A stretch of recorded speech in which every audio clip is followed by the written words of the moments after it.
नमस्कार सर्वांना. कसे आहेत तुम्ही? मजेत ना? मजेतच असा. हे माझ्या घराच्या दरवाजाच्या समोर एक छोटंसं असं गार्डन आहे आणि याचा व्हिडिओ मी तुम्हाला प्रत्येक वेळेला शेअर करते. मग त्या छोट्याशा गार्डनमध्ये ना आम्ही अशी फळझाडं, फुलझाडं आणि असं भाजीपाला असं रुजवतो आणि त्यापैकी एक हा केसर आंब्याचा कलम आहे आणि तो कलम आता ह्यावर्षी भरपूर प्रमाणामध्ये म्हणजे धरला आहे. तर त्यावरती आता जे आंबे धरलेत ना ते असे म्हणजे तयार झालेले आहेत. माझी मुलं जेव्हा आली होती, तेव्हा माझा नातू म्हणाला, "आजी आपण हे आंबे काढूया." पण ते काढेपर्यंत त्यांची 2 दिवसातच तिकीट कन्फर्म झाली आणि ते निघून गेलेत माझी मुलं आणि जे काय आम्ही म्हणजे जे आम्ही आंबे काढले होते दुसऱ्या झाडावरून, तेवढेच आंबे घेऊन गेले आणि मला सांगितलं, "आई, की तू हे आंबे काढ आणि पिकव आणि तुम्ही दोघांनी खावा." म्हणूनसाठी मी आता काय करते, हे आंबे काढते. कारण का 2 दिवस झाले ना, सतत त्यावरचे मोठे-मोठे आंबे तयार होऊन खाली पडतात आहेत. आणि आज तर बघाल तुम्ही ना, एवढे माकड आले होते, तर पपईचं झाड आहे या आंब्यामध्ये. मग तुम्हाला दिसत असेल. त्या झाडावरचा ना, ती लोकं पपईचा पाला खातात आणि आंबेसुद्धा खाऊन खाली टाकलेले आहेत. काही घेऊन पण गेलेत. तुम्हाला मी दाखवते. पण आता मी काय करते, जे तयार झालेले आंबे आहेत ना, ते सर्व काढून घेते. चला, तुम्हाला मी आता दाखवते, आंबा कसा खाऊन टाकला हे बघा. किती मोठा आंबा आहे. हा बघा कसं खाऊन टाकलेला आहे. हा केसर आंबा आहे ना, तो तयार जरी झाला ना तरी वरून हिरवाच असतो. एकदम म्हणजे भरपूर प्रमाणाच्या बाहेर जर पिकला ना तरच तो जरा पिवळा दिसतो, नाहीतर ना हिरवाच असतो. पण आंबा एकदम गोड. तर हे बघा तुम्ही बघू शकता. आता तुम्हाला मी पपईचं झाड दाखवते. हे बघा, हे आंब्याचं झाड आहे आणि हे पपईचं झाड आहे. आणि तुम्हाला मी दाखवते का ह्या पपईच्या झाडाचा पाला हा बघा असं खातात. जरा पण पाला ठेवत नाही पपईच्या झाडावर. आणि हे पपईचं झाड पण किती मोठं आहे बघा.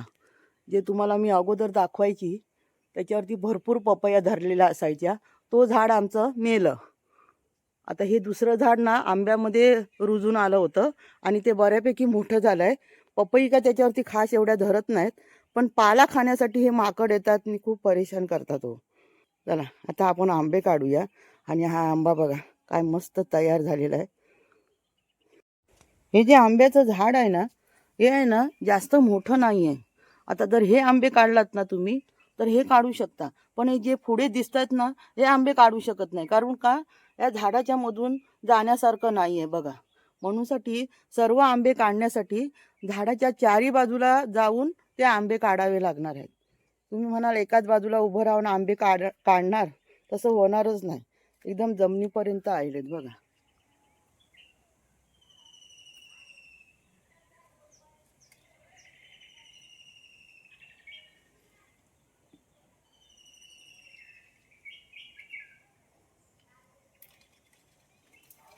ओ,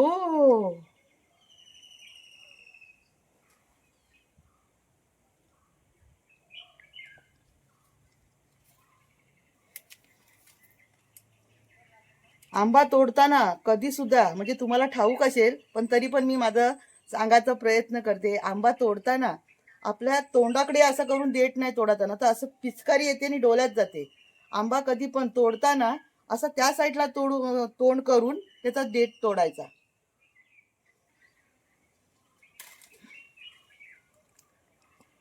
अर्धा किलोच्या वर आहे हा आंबा.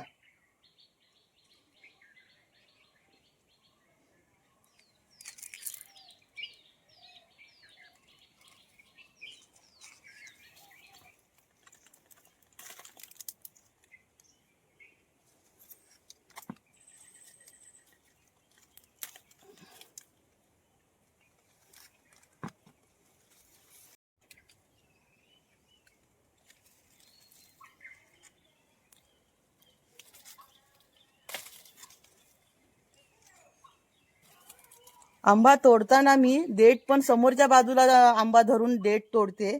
आणि देठ तोडताना मी माझं तोंड सुद्धा असं फिरवते. कारण का मला असं एकदा झालेलं होतं. आंबा तोडता तोडता माझ्या डोळ्यामध्ये पूर्ण असे चिकाची पिचकारी गेली. तिथपासून मला खूप भीती वाटते आंबे काढायला. पण हे अगदीच माझ्या हाताजवळ आहेत म्हणून मला जरा काढायला मजा वाटते आणि मी काढते. माझ्या हाताला जेवढे लागतात आहेत तेवढे मी काढते. बाकीची सांगते आहे ना तुम्ही काढा. आता हे बघा.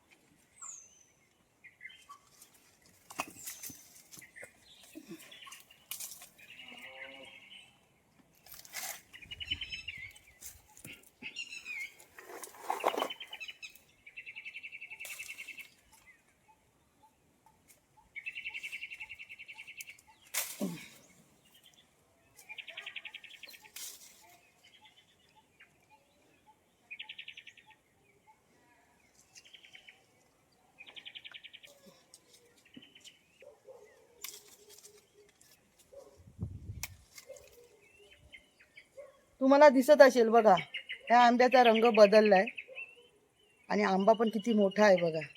आणि हा केसरचा जो आंबा आहे ना, हा चवीला पण खूप छान.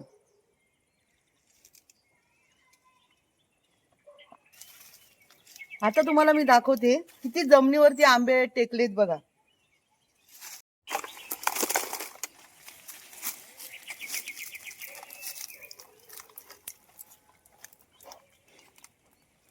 आता तुम्ही बघू शकता, हे बघा किती जमिनीला आंबा टेकलाय बघा.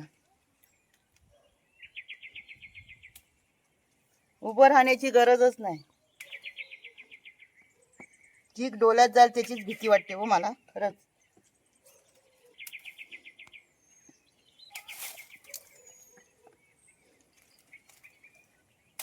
आपल्या घरासमोर जर छोटीशी बाग असेल आपली आणि त्यात जर आपण कुठलं कलम लावलं असेल किंवा उगवून आलं असेल आणि जर लहान मुलांना आपण जर सोबत नेली तर त्यांना देठ तोडायला देऊ नका. त्यांना देठ तोडून हातात तरी द्या, नाहीतर त्यांना सांगा की बाबा दुसरीकडे देठ आंबा फिरवून देठ तोडा. नाहीतर लहान मुलांना काय कळणार नाही आणि त्यांच्या डोळ्यामध्ये जर चीक गेलं तर डोळा सुजला जातो आणि मुलांना खूप त्रास होईल, याची काळजी घ्या. माझा नातू गेला हो, नाहीतर माझ्या नातू बरोबर हे मला आंबे काढायला खूप मजा आली असती खरंच. आता हा टब भरलाय. आता मी हा ठेवून येते एक टब आणि एका बाजूला काढून घेते आणि पुन्हा येते. चला.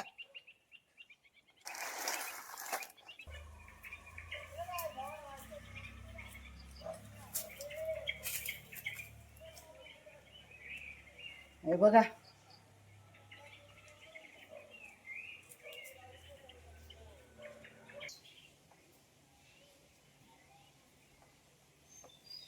आधी सध्या मी इथे ठेवून घेते आणि सर्व आंबे काढून घेते.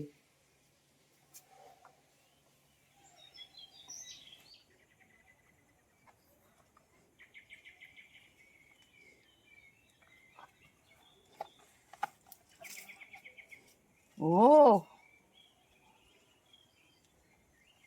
टब खाली ठेवते. आता पडायचा आंबा. आंबा पडला आणि जर आपण पेंड्यामध्ये ठेवलं तर तो आंबा खराब होतो.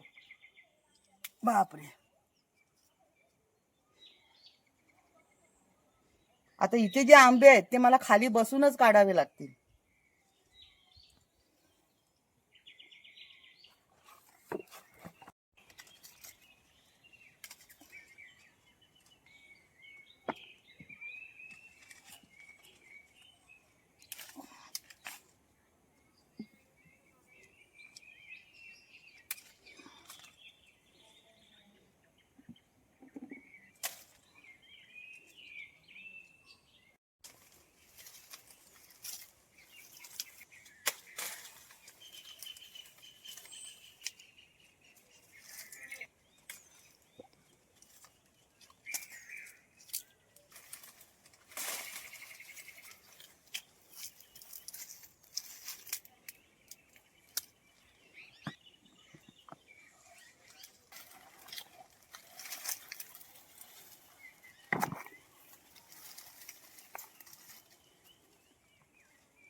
माझ्या जे हाताजवळ होते ना आंबे तेवढे मी काढून घेतले.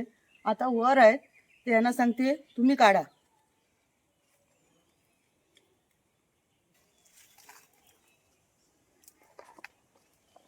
तर हा सुद्धा टब भरला, हा सुद्धा मी तिथे ठेवते आणि मग यांना सांगते तुम्ही पिशवी घ्या आणि पिशवीमध्ये आंबे काढा. चला.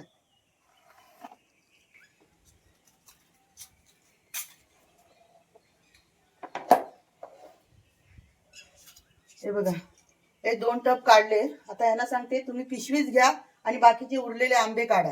त्या अगोदर तुम्हाला ह्या आंब्याची एक गंमत सांगते मी. हे जो आमचा अंगणामध्ये केसर आंब्याचा जो कलम आहे याची एक गंमत तुम्हाला मी सांगते. गेल्या वर्षी ना यावरती भरपूर मोहर आला होता, पण त्यामध्ये झाडावरती आंबा फक्त एकच धरला. मग आम्ही काय केलं, तो आंबा तयार झाल्याच्या नंतर आहे ना त्याच्या फोडी केल्या आणि एक देवघरामध्ये ठेवली फोड, आणि आमच्या अंगणामध्ये गणेशाचं मंदिर आहे त्या मंदिरामध्ये एक फोड ठेवली आणि मी देवाला म्हटलं की देवा यावर्षी एक आंबा धरलाय, पुढच्या वर्षी 101 आंबा धरू दे. आणि तुम्ही बघत असाल की यावर्षी भरपूर आंबा धरलाय. ह्यापेक्षा पण जास्त आंबा आम्हाला मिळाला असता, पण त्यावरती ना अशा छोट्या छोट्या कैऱ्या होत होत्या आणि त्या गळून खाली पडत होत्या. मग त्यावरचा ना मी एक शॉर्ट व्हिडिओ शेअर केला होता तुम्हाला की अशा कैऱ्या छोट्या होऊन खाली पडतात तर त्यावरती काय औषध असेल तर मला नक्की कमेंट करून सांगा. तर मला भरपूर कमेंट आले का की असं असं औषध करा, त्या आंब्याच्या मुदामध्ये हळदीचं पाणी टाका, फवारणी करा, असं भरपूर सारे मला कमेंट आले आणि मी ते केलं सुद्धा. आणि मग त्या तुमच्या सांगण्यावरती जे मी केलं फवारणी वगैरे, हळदीचं पाणी वगैरे, आणि तुमच्यामुळे आज मला एवढा आंबा मिळाला. ही आहे या आंब्याची गंमत. हा आंबा आहे फक्त 5 वर्षाचा. 3 वर्षाचं कलम आणलं होतं आणि इथे लागून आम्हाला झाले 2 वर्ष. आहे की नाही गंमत? आवडली का तुम्हाला? हे बघा, आता काका निघाले जे त्यांच्या हाताला लागतील. हे तर लंबू आहेत माझ्यापेक्षा. तुमचे काका. ते बघा. अरे खालीच होता काय? तो दिसलाच नाही हो मला. हो, बघू. हो, मला दिसलाच नाही तो. काढा. चालेल, चला. आता वरती कुठे आहेत ते काढा.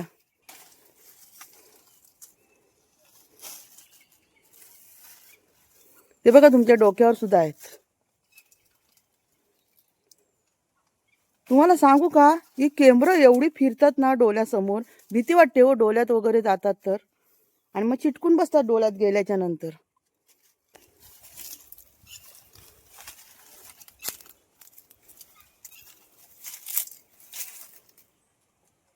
हा,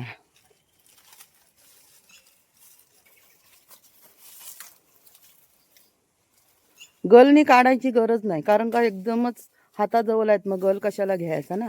आमच्याकडे गल सुद्धा आहे, कारण का आमच्याकडे काजूची बाग आहे ना, तिकडे सुद्धा आमचे छोटे छोटे झाड आहेत. म्हणजे त्यावरती सुद्धा ह्याच वर्षी असे आंब्याचे फळं धरली आहेत, आंबा धरला आहे.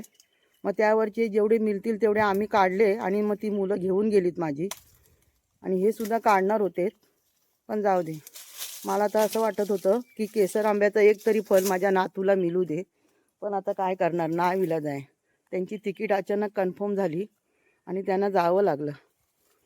तिकीट कन्फर्म झाली ती बरं झालं, नाहीतर ह्या सीझनमध्ये बसायला जागासुद्धा मिळत नाही.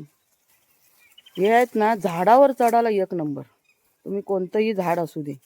आणि किती जण येतात इथे, अहो काका आमचे फणस काढून द्या, आंबे काढून द्या, रातांबे काढून द्या, असं येतात. त्यांना लहानपणापासून सवय आहे आंब्यावर चढायची. आहेत का हो अजून? हा, संपले एवढेच. चला, ह्यांनी सुद्धा एवढे काढले. आता हे तिकडे झाडाच्या बाजूने एक चक्कर मारतील. कुठे कुठे मला नाही दिसलं तर त्यांना दिसेल तरी. हा, तिथे जरा फिरून बघा कुठे आहे का. आहे का हो तिकडे? अच्छा, मग हा माकडाने खाल्लेला आंबा कशाला आणला? माकडाने खाल्लेला आंबा आहे ना, तो खायचा नसतो, टाकून देसा तो. हा, चला बघू दे. हे बघा, यांनी पण एवढे काढले, 6 का 7 8 आहेत.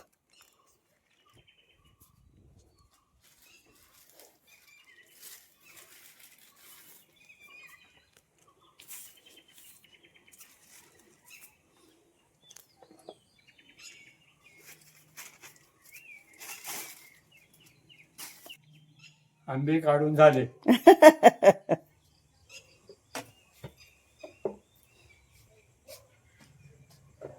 आता हे टपात मी काढलेले आंबे आहेत ना, इथे गोणीवरती ना मी रांगेत लावते, म्हणजे हे पेंडा आणतील आणि मग पेंड्यामध्ये चांगले व्यवस्थित पॅक करतील.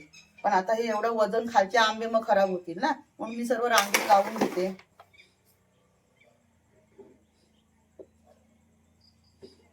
पडू नको रे बाबा.